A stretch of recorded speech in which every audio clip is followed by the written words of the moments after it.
Question number 27।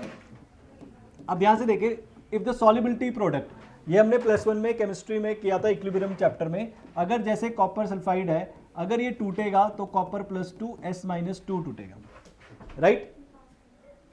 Clear है? अब इसकी सॉल्युबिलिटी S है, इसकी सॉल्युबिलिटी S है। क्या है इसकी सॉल्युबिलिटी S और इसकी S?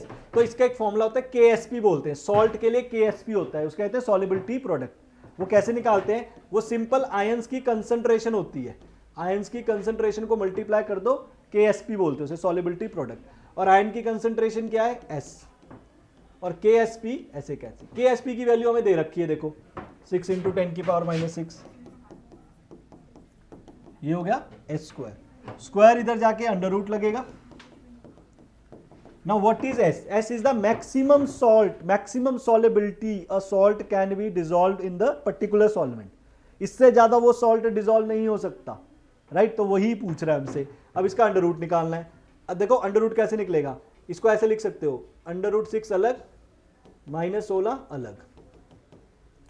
इसको ऐसे भी लिख सकते हो 6 की पावर हाफ, इसको ऐसे लिख सकते हो, अंडर रूट का मतलब हाफ होता है पावर, ये कैंसिल हो गया 8, और 6 का अंडर रूट होता है 2.4।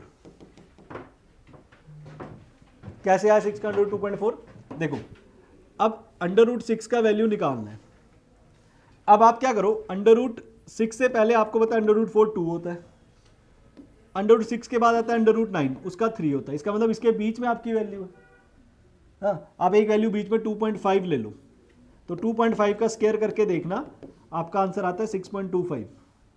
तो इससे मतलब आपका आंसर 6 है, तो इससे तो छोटा ही होना चाहिए, इसलिए मैंने वो 2.4 ले लिया। तो आंसर इज 2.4।